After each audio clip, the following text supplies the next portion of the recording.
अब हम उत्तर चरित्र का स्मरण कर रहे हैं।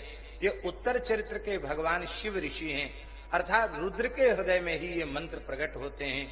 महासरस्वती इसकी देवता हैं, अनुष्टुप छंद है। भीमा देवी शक्ति हैं, भ्रामरी देवी बीज हैं और भगवान सूर्य इसका तत्व हैं। सामवेद इसका स्वरूप है और महासरस्वती की प्रसन्नता इस उत्तर चरित्र के पाठ से जीवों को प्राप्त हो जाती है। सबसे पहले हम भगवती महासरस्वती का ध्यान कर रहे हैं। बहुत भाव से भगवती का ध्यान करें। घंटा शूल हलानि शंख मुशले चक्रम धनु सायकम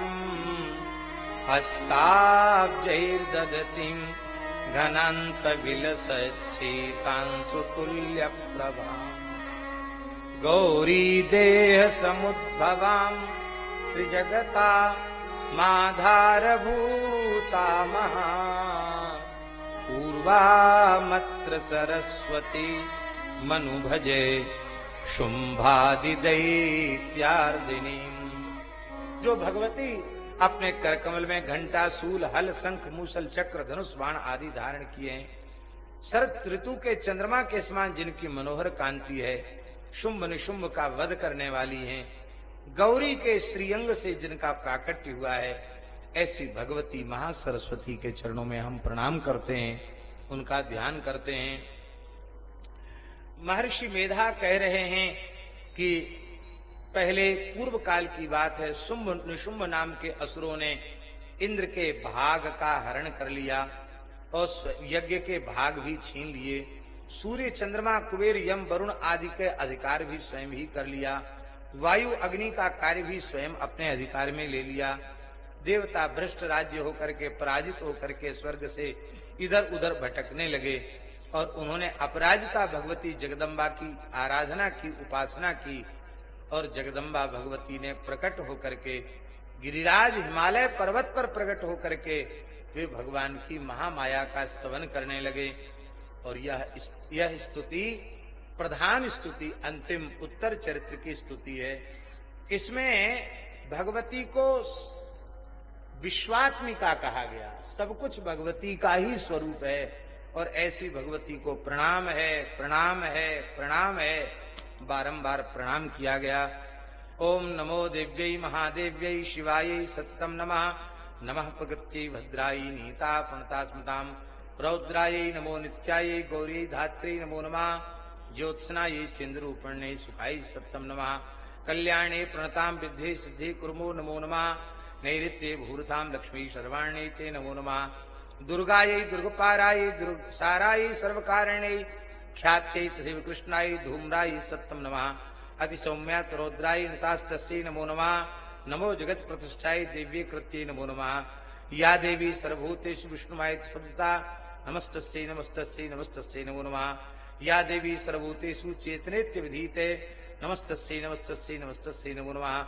या देवी सर्वभूतेषु बुद्धि रूपेण संस्थिता नमस्तस्यै नमस्तस्यै नमस्तस्यै नमो नमः। या देवी सर्वभूतेषु निद्रा रूपेण संस्थिता नमस्तस्यै नमस्तस्यै नमस्तस्यै नमो नमः। या देवी सर्वभूतेषु क्षुधा रूपेण संस्थिता नमस्तस्यै नमस्तस्यै नमस्तस्यै नमो नमः। या देवी सर्वभूतेषु छाया रूपेण संस्थिता नमस्तस्यै नमस्तस्यै नमस्तस्यै नमो नमः। या देवी सर्वभूतेषु शक्ति रूपेण संस्थिता नमस्तस्यै नमस्तस्यै नमस्तस्यै नमो नमः। या देवी सर्वभूतेषु तृष्णा रूपेण संस्थिता नमस्तस्यै नमस्तस्यै नमस्तस्यै नमो नमः। या देवी सर्वभूतेषु क्षांति रूपेण संस्थिता नमस्तस्यै नमस्तस्यै नमस्तस्यै नमो नमः। देखिए विलक्षण बात है, जो भगवती देवी सभी प्राणियों में तृष्णा के रूप से हैं, उनको नमस्कार है, नमस्कार है, नमस्कार। इसका मतलब है किसी के भीतर ज्यादा तृष्णा देखो तो भी घृणा मत करो उससे, उसमें भी भगवती तृष्णा देवी का अनुभव करके उनको प्रणाम करो। कितना बढ़िया भाव है। किसी के भीतर क्षमा है तो वो क्षमा साक्षात भगवती का स्वरूप है। या देवी सर्वभूतेषु क्षांति रूपेण संस्थिता नमस्तस्यै नमस्तस्यै नमस्तस्यै नमो नमः। या देवी सर्वभूतेषु जाति रूपेण संस्थिता नमस्तस्यै नमस्तस्यै नमस्तस्यै नमो नमः। जाति भी भगवती का स्वरूप है, इसलिए कोई जाति निंदित नहीं है। पशुओं की जाति, पक्षियों की जाति है, वृक्षों की जाति है, वनस्पतियों की जाति है, तो मनुष्य की जाति क्यों नहीं? जाति द्वेष और घृणा करने के लिए नहीं है। वर्णाश्रम व्यवस्था इतनी वैज्ञानिक और इतनी महत्वपूर्ण है कि इन ऋषियों की व्यवस्था का कोई आदर करे तो पूरी दुनिया में कोई भूखा नहीं, कोई नंगा नहीं, कोई बेरोजगार नहीं, कोई दुखी नहीं, कोई दीन नहीं, कोई दरिद्र नहीं। आज सारा विश्व दुखी है, मंदी के दौर से गुजर रहा है। उसका मूल कारण है नित्य सिद्ध अनादि अपौरुषेय वेदों के द्वारा प्रवर्तित ऋषियों के द्वारा प्रतिष्ठापित अत्यंत वैज्ञानिकता से परिपूर्ण वर्णाश्रम व्यवस्था को उसी स्वरूप में स्वीकार न करना, यही सारी समस्याओं का कारण है। लेकिन ये बात लोग स्वीकार नहीं करते हैं। आज के लोग, आज हिंदुत्व का संगठन करने वाले जो बड़े बड़े दल हैं, वे दल भी सनातन धर्म की विचारधारा के अनुरूप संपूर्ण सनातन समाज को एक सूत्र में बांधने की विचारधारा को स्वीकार नहीं कर पा रहे। और हम ये बात इस मंच पर बैठ करके, भगवती की चरण सन्निधि में बैठ करके ये बात कह रहे हैं, जब तक प्राचीन आर्ष वैदिक वर्णाश्रम व्यवस्था को यथावत स्वरूप में स्वीकार नहीं किया जाएगा, तब तक समाज संगठित नहीं होगा, नहीं होगा, नहीं होगा। ये विघटन के लिए जातियां नहीं बनाई हैं, ये संगठन के लिए जातियां बनाई हैं। ये घृणा और द्वेष के लिए नहीं बनाई हैं, ये कार्य के व्यवस्थापन की दृष्टि से ये वर्ण व्यवस्थाओं का निर्माण हुआ है। तो जाति के रूप में भगवती सब में विराजमान है। किसी भी जाति में भगवती विराजमान है महाराज जी। इसलिए नवदुर्गा में जब कन्याओं का अर्चन होता है, कन्यात्व जिसमें हो उसी का अर्चन कन्या के रूप में होना चाहिए। 9-10 वर्ष के बाद आयु की कन्या का फिर पूजन है, ठीक है। बाकी कन्या रूप में अर्चन 5 वर्ष से लेकर 8 वर्ष 9 वर्ष तक की आयु की कन्याओं का ही अर्चन पूजन करना चाहिए। तो महाराज जी पुराणों में लिखा है कि धर्म लाभ की कामना हो और मोक्ष लाभ की कामना हो तो पवित्र वेदज्ञ ब्राह्मणों की कन्याओं का पूजन करके, उनको भोजन करा के, दक्षिणा वस्त्र आदि दे करके उनका पूजन करे तो धर्म लाभ और मोक्ष लाभ प्राप्त होता है। शत्रुओं को पराजित करने की कामना हो तो क्षत्रियों की कन्याओं का पूजन करके, उनका पाद प्रक्षालन करके, उनका विधिवत उनको अर्चन, भोजन और वस्त्र और द्रव्य दक्षिणा आदि प्रदान करके संतुष्ट करने से शत्रुओं का पराभव होता है, शरीर में बल की प्राप्ति होती है। व्यापार में बहुत नुकसान हो रहा हो, घाटा ही घाटा जा रहा हो, कर्ज बढ़ता चला जा रहा हो, तो वैश्य कुल की कन्याओं का पूजन करने से, उनका अर्चन करने से धनागम होने लग जाता है और ऋण समाप्त हो जाता है। और चाहे जितना भयंकर रोग हो, बीमारी जा नहीं रही हो, बहुत कष्ट हो रहा हो, आयु की वृद्धि के लिए और आरोग्य की प्राप्ति के लिए चतुर्थ वर्ण की कन्याओं का भी पूजन और उनका सम्मान होता है। इसलिए या देवी सर्वभूतेषु जाति रूपेण संस्थिता, ब्राह्मण से लेके चांडाल तक जाति रूप में भगवती विराजमान है। इसलिए भगवती का अर्चन किया जाता है। बोलो भगवती जगदम्बा माता की। जाति शब्द का अर्थ क्या है? संस्कृत भाषा के अनुसार जाति शब्द का अर्थ है जन्म नैव या प्राप्यते सा जाति, जो जन्म से ही प्राप्त हो जाती है उसका नाम जाति है। इसलिए हमारे सनातन धर्म की मान्यता के अनुसार जाति का निर्धारण जन्म से होता है। या देवी सर्वभूतेषु लज्जा रूपेण संस्थिता, नमस्तस्यै नमस्तस्यै नमस्तस्यै नमो नमः। या देवी सर्वभूतेषु शांति रूपेण संस्थिता, नमस्तस्यै नमस्तस्यै नमस्तस्यै नमो नमः। या देवी सर्वभूतेषु श्रद्धा रूपेण संस्थिता, नमस्तस्यै नमस्तस्यै नमस्तस्यै नमो नमः। या देवी सर्वभूतेषु कांति रूपेण संस्थिता, नमस्तस्यै नमस्तस्यै नमस्तस्यै नमो नमः। या देवी सर्वभूतेषु लक्ष्मी रूपेण संस्थिता, नमस्तस्यै नमस्तस्यै नमस्तस्यै नमो नमः। या देवी सर्वभूतेषु वृत्ति रूपेण संस्थिता, वृत्ति माने रोजी रोटी, ये रोजी रोटी भी भगवती का ही स्वरूप है। नमस्तस्यै नमस्तस्यै नमस्तस्यै नमो नमः। या देवी सर्वभूतेषु स्मृति रूपेण संस्थिता, नमस्तस्यै नमस्तस्यै नमस्तस्यै नमो नमः। इसलिए हम निवेदन कर रहे हैं कि भगवती ही सबकी रोजी रोटी है। ब्राह्मणों को अपने घर में रोज ग्रंथों का पूजन करना चाहिए, क्योंकि ग्रंथ उनकी रोजी रोटी है। ग्रंथों को नीचे न रखे, ग्रंथों का बहुत आदर करे। ग्रंथ भगवत स्वरूप हैं ऐसा माने।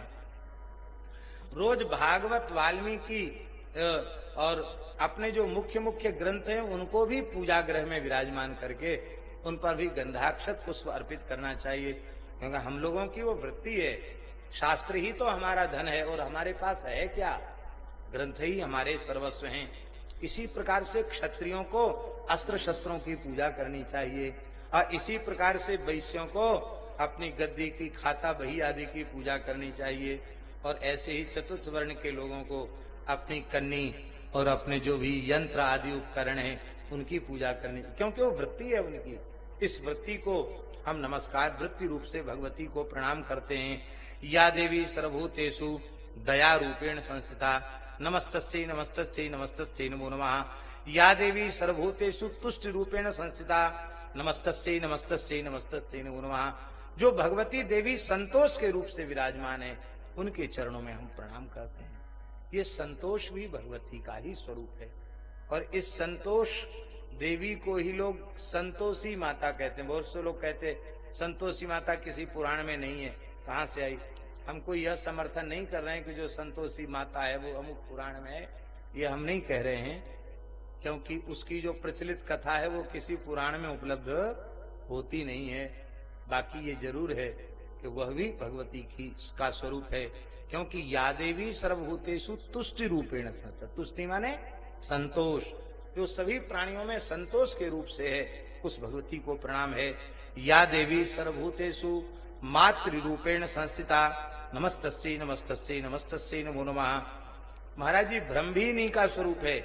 या देवी सर्वभूतेषु भ्रांति रूपेण संस्थिता नमस्तस्यै नमस्तस्यै नमस्तस्यै नमो नमः। इंद्रियाणाम अधिष्ठात्री भूतानाम चाक्रेष्या भूतेषु सत्तम तस्य व्याप्त दैव्ये नमो नमः। जो संपूर्ण जगत चराचर में व्याप्त हैं, इंद्रियों की अधिष्ठात्री शक्ति, उनको प्रणाम है। चित्त रूपेण कृत्स्नम एतद्व्याप्त जगत नमस्तस्यै नमस्तस्यै नमस्तस्यै नमो नमः। स्तुता सुरैः पूर्वमभीष्ट संशयात् तथा सुरेंद्रेण दिनेषु सेविता करोतु सा नः शुभहेतुरीश्वरी शुभानि भद्राण्यविहन्तु चापदा। या साम्प्रतं चौद्धत दैत्यतापितै रश्माभिरीशा च सुरैर्नमस्यते।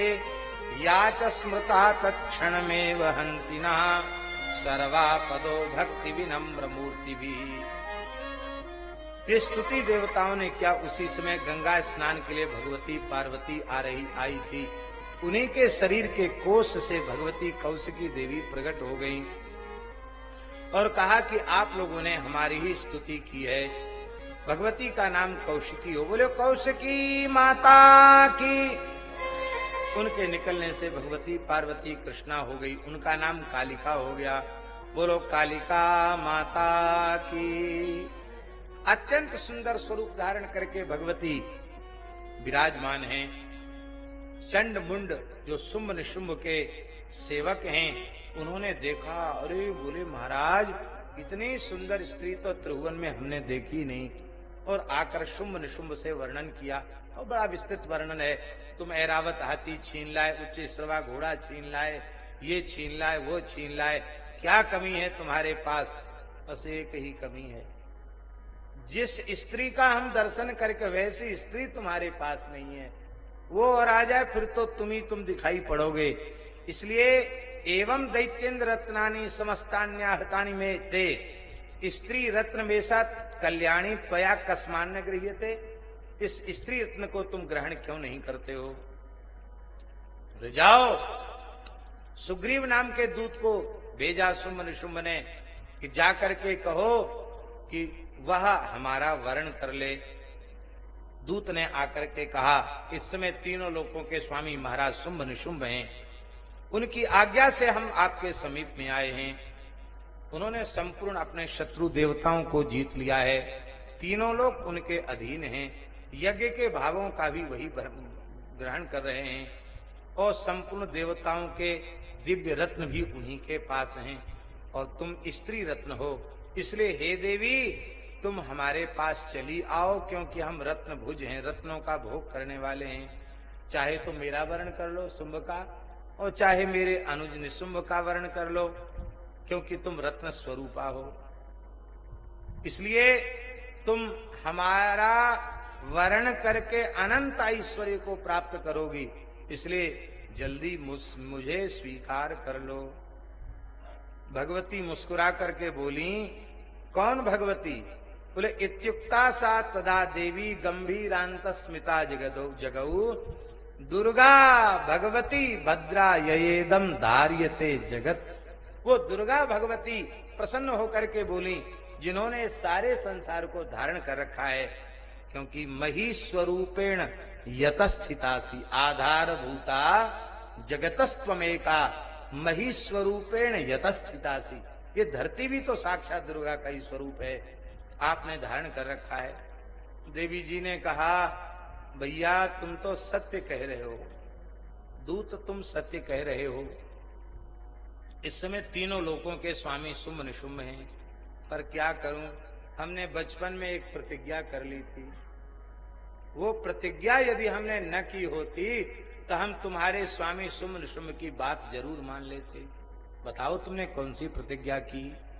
यो माम जयति संग्रामे यो मे दर्पं व्यपोहति यो मे प्रतिबलो लोके समे भरता भविष्यति। जो युद्ध में मुझे जीत लेगा, मेरे अहंकार को चूर कर देगा, जो हमारे समान बल वाला होगा, वही हमारा भर्ता होगा। तो चाहे शुंभ लड़ लें और चाहे निशुंभ लड़ लें, हमको हरा दे में हमसे ज्यादा शक्ति का प्रदर्शन करें तो हम जाने के लिए तैयार हैं। दूत ने कहा, रे देवता उनके सामने ठहर नहीं पाते, तुम अबला नारी कैसे ठहरोगी? तिष्ठन्ति सम्मुखे देवी किम पुनः स्त्री त्वमेकी का, अकेली तुम कैसे खड़ी रहोगी? बोले महाराज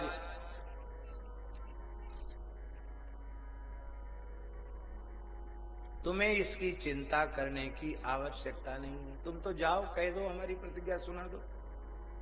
दूत ने कहा, केसा कर्षण निर्धूता गौरवा मां गमिष्यसि। अब आएंगे केस पकड़ के घसीट के ले जाएंगे तो तुम्हारी क्या इज्जत रह जाएगी, इसलिए कम से कम इज्जत तो रखो अपनी, चलो हमारे संग। बोली नहीं, जैसी उनकी इच्छा हो वो वैसा करें, हमने अपनी प्रतिज्ञा सुना दी। अब तो दूत लौट करके शुंभ निशुंभ के पास आए हैं, हम लोग भगवती का ध्यान करते हैं।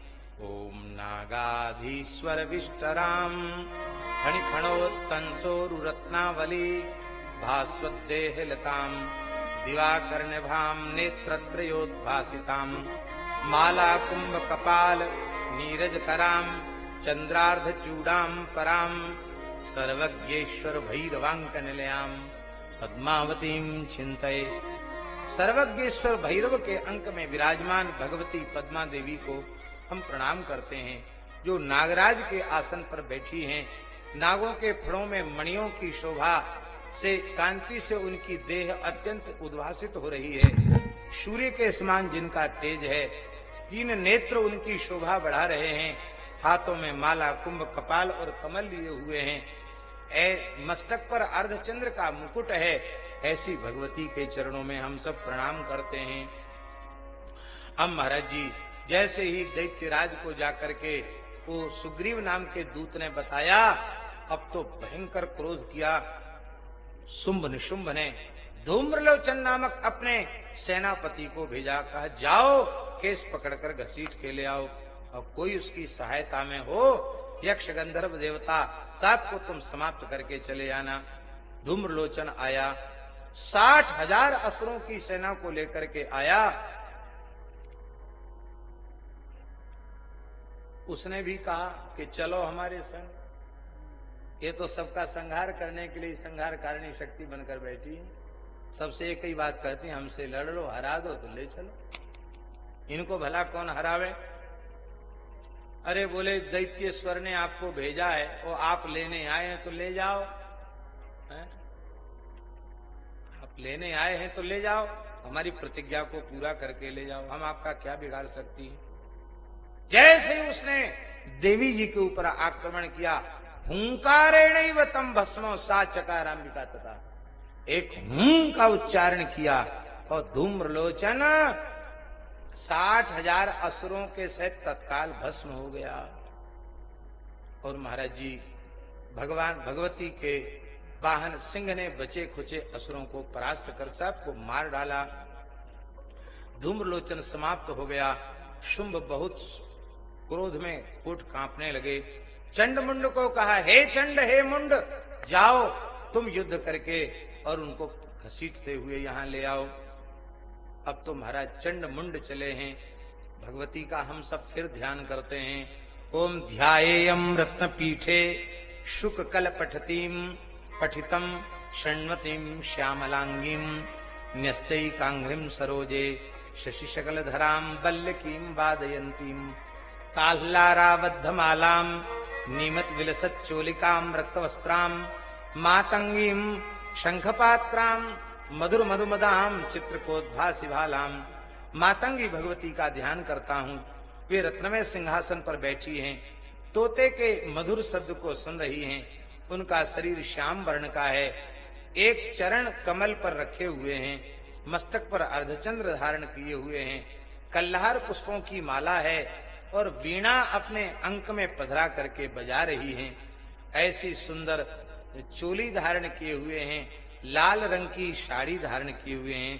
शंखमय पात्र में सुंदर मधु विराजमान है और मधु का पान कर रही हैं। ललाट में बेंदी की बड़ी शोभा हो रही है। बोलो मातंगी माता की। वहां सिंह पर विराजमान भगवती का दर्शन चंड मुंड ने किया। भयंकर युद्ध का आरंभ हो गया। और महाराज जी वो भयंकर युद्ध का जब आरंभ हुआ तो उसी समय ततः कोपम चकारो चैरंबिका तानरीन प्रति कोपेन चास्यावदनम मसीवर्णम भूतदा।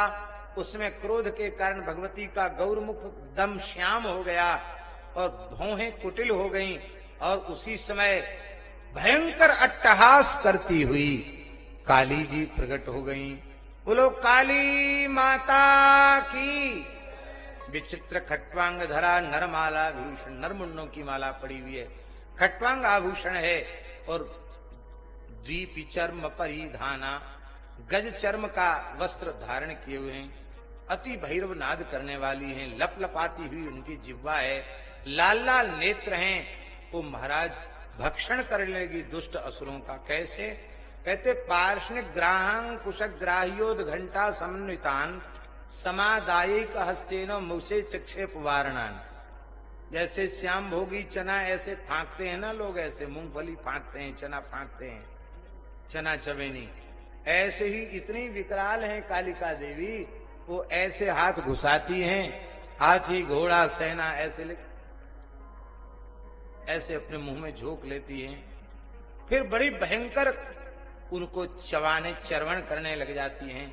किसी के केस पकड़ के खींच दिया, किसी को घुटनों से, किसी को दृष्टि से, सबको समाप्त कर दिया।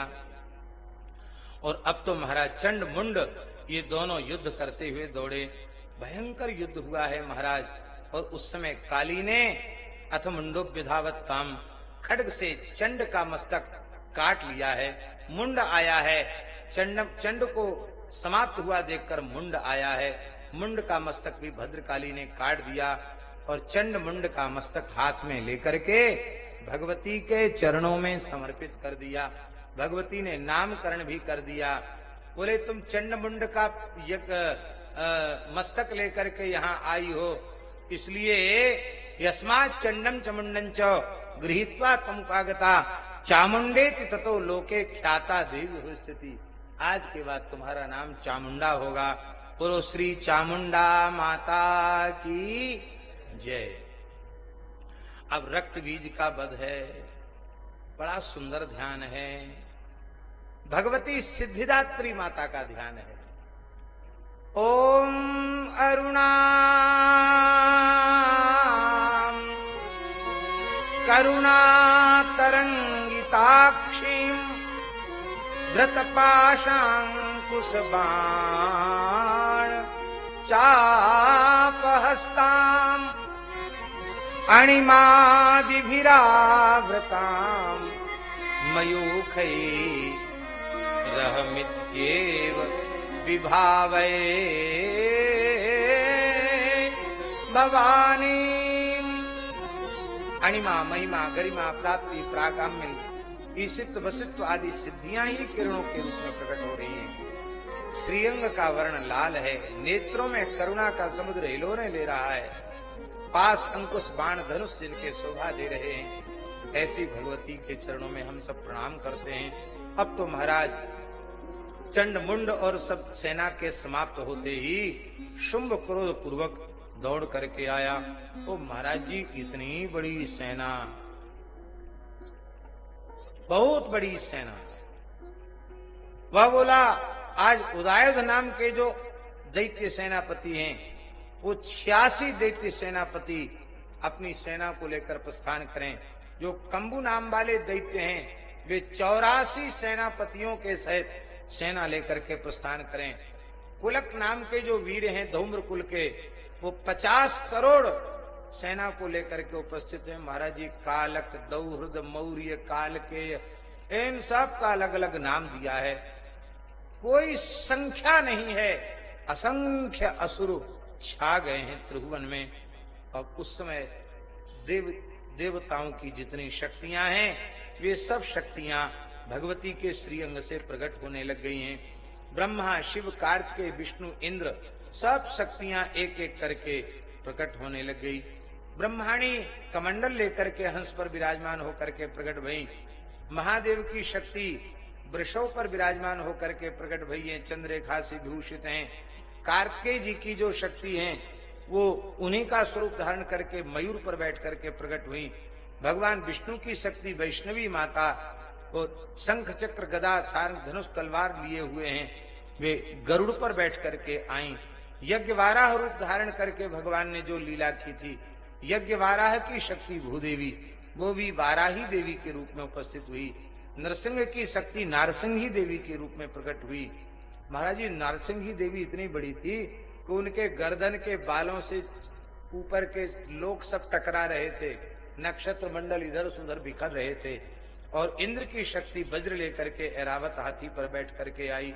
इस प्रकार से जो जैसे जो देवता का जो स्वरूप है, उसी शक्ति से युद्ध होने लग गया।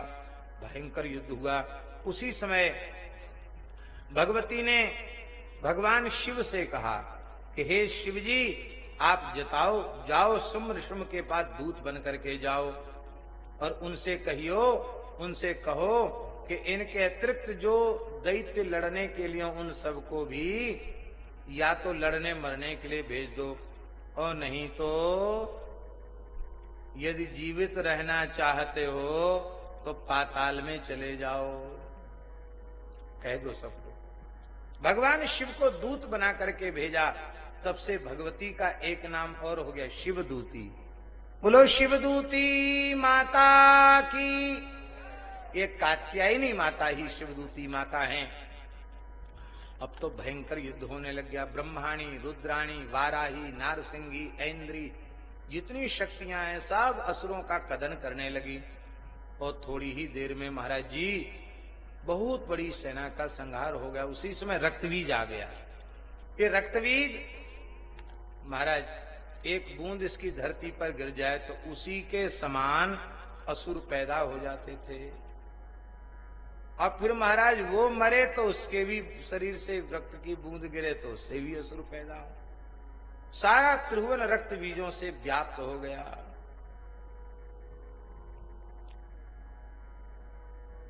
इस समय भी पूरी दुनिया में रक्त बीज बहुत बड़े हुए हैं। पूरी दुनिया में शांति हो रही है उन रक्त बीजों के कारण। अब फिर भगवती चंडिका भद्रकाली को विस्तीर्णम बदनं कुरु करके उनको सफाचिट करना पड़ेगा। कोई सुरक्षित नहीं पूरी दुनिया में। ये रक्तबीज और कोई दूसरा नहीं है, ये आतंकवाद उग्रवाद ही रक्तबीज है। इस रक्तबीज को समाप्त करना पड़ेगा। महाराज उवाच कालीम चामुंडे विस्तीर्णम बदनं कुरु, तुम अपने मुख को विस्तृत करो। और महाराज जैसे ही ये मुखे तांस चखादात चामुंडा पपौ तस्य शोणितम, चामुंडा ने सब भक्षण कर लिया, उसके रक्त का पान कर लिया और इस प्रकार से रक्त बीज मारा गया। बोलो भगवती जगदम्बा माता की जय।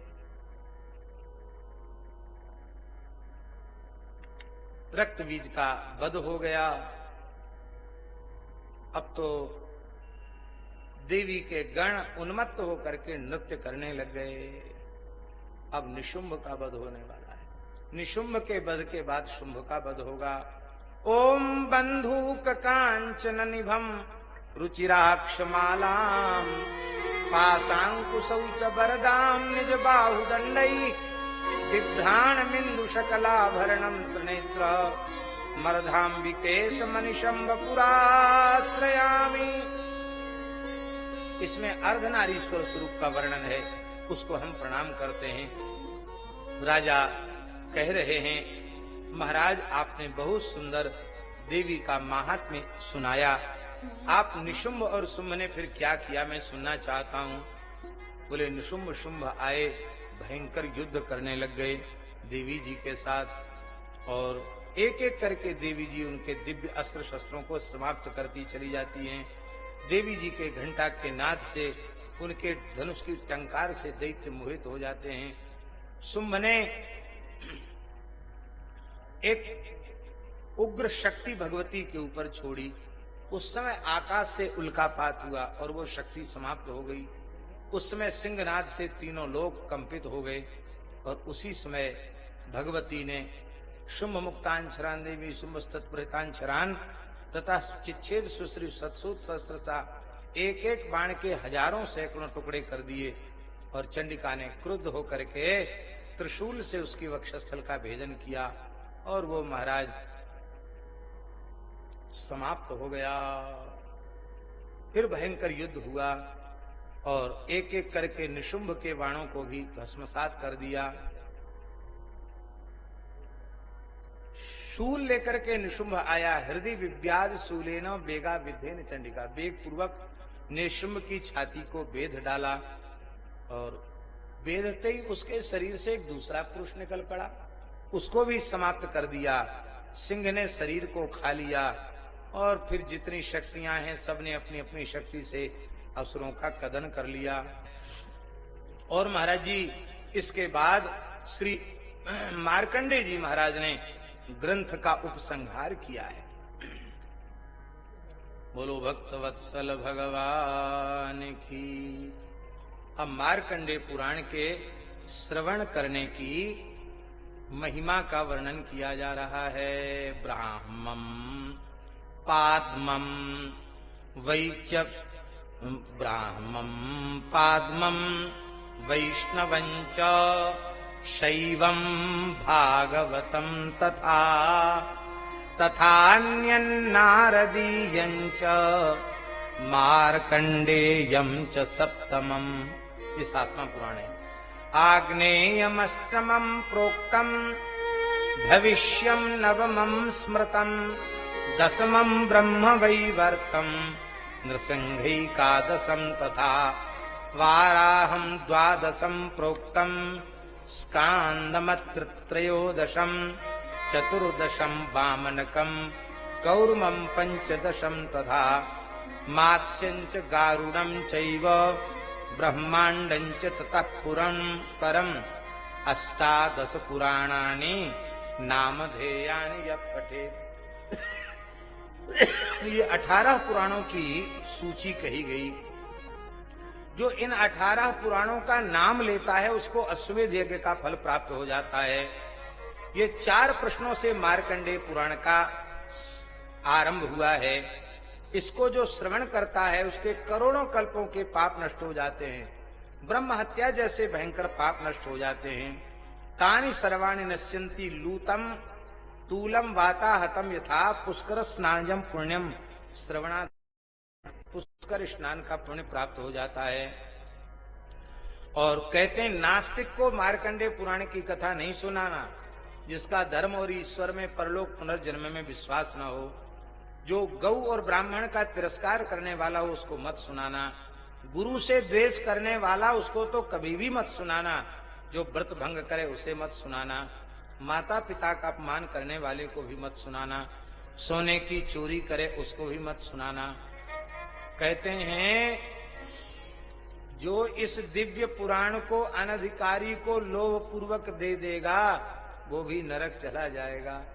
इसलिए अनधिकारी को नहीं देना, अधिकारी को देना। ऐसा यह दिव्य पुराण भगवत कृपा से परिपूर्ण हुआ। भगवती के चरणों में ये पुराण पुष्प को समर्पित करके हम अपनी वाणी को भगवती के चरणों में विराम देते हैं। यदक्षरम पदभ्रष्टम मात्राहीनम च यद् भवेत् तत्सर्वं क्षम्यतां देवी प्रसीद परमेश्वरी। यस्य स्मृत्या च नामोक्त्या तपो यज्ञ क्रियादिषु न्यूनं संपूर्णतां याति सद्यो वन्दे तमच्युतम्। अपराधशतं कृत्वा जगदम्बेति चोच्चरेत् यां गतिं समवाप्नोति न तां ब्रह्मादयः सुराः। अब हम लोग देवी के क्षमा प्रार्थना स्तोत्र का बस 5 मिनट और लगेगा, इसका पाठ और कर लेते हैं। बस सोई आनंद हो जाएगा। फिर जाने अनजाने जो भूल चूक बनी है वो सब क्षमा हो जाएगी। है? बहुत कृपा की सभी महापुरुषों ने इतनी देर विराजमान होकर धैर्य पूर्वक। और हम तो सोचते थे कि माताजी की सब उत्सव में हाजिरी और माताजी के दरबार में हाजिरी नहीं हो रही है। लेकिन अच्छा हुआ, भले ही 2 दिन 3 दिन के लिए माताजी पधारी, हमें बहुत प्रसन्नता हुई।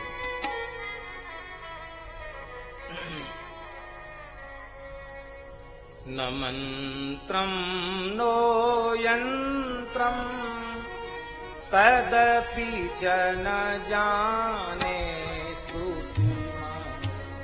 न चावानम ज्ञानम तदपि च न जाने स्तुति कथा न जाने मुद्रास्ते तदपि च न जाने बिलपनम परम जाने माता त्वदनुशरणं क्लेशहरणं विधेरज्ञानेन द्रविण विरहेण विधेया तत्वा तव चरणयोजा ज्योतिरभु तदेतत् क्षन्तव्यं जननी सकलोद्धारिणी शिवे कुपुत्रो जायेत क्वचिदपि कुमाता न पृथिव्यां पुत्रास्ते जननी बहवा सन्ति सरला परं तेषां मध्ये विरलतरलो हम तव सुता मदीयोऽयं त्यागा समुचितमिदं नो भव शिवे कुपुत्रो जायेत क्वचिदपि कुमाता न भवति जगन्मातर्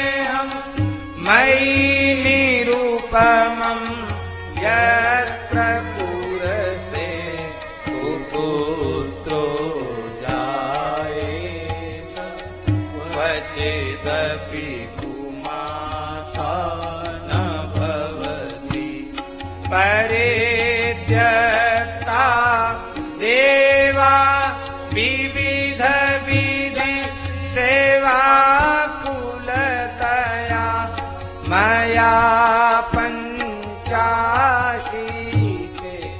रधिकमपनीते उवयसि इदानीं चेन्मातस्तव यदि कृपाना भविता निरालम्बो लम्बोदर जननिकं यामि शरणं स्वपाको जल्पाको भवति मधुपाको पमगिरा निरातङ्को रङ्को विहरति चिरं कोटिकनकै तवाकर्णे कर्णे विशति मनुवर्णे फलमिदं जनाः को जानीते जननि जपनीयं जपविदौ चिताभस्मालेपो करलमशनं दिक्पटधरो जटाधारी कंठे भुजगपतिहारी पशुपति अपारी भूतेषु भजति जगदीशे तपदवी भवानी पाणि ग्रहण परिपाति फलमिदं न मोक्षस्यापि भव विभव बीजन में न विज्ञानापेक्षा शशिमुखी सुखेच्छापि न पुनः अतस्त्वां संयाचे जननि जननं यातु मम वै मृडानि रुद्राणि शिव शिव भवानी जपदा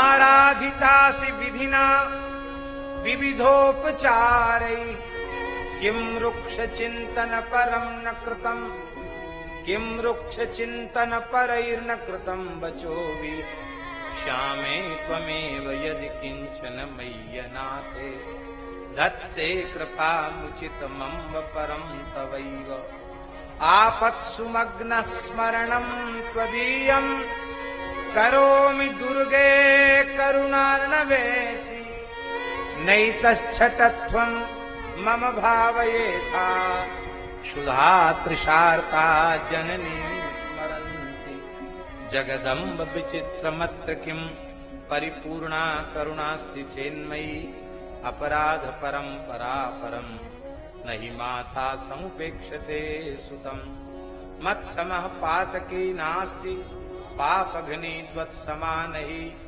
एवं ज्ञात्वा महादेवी यथा योग्यं तथा कुरु।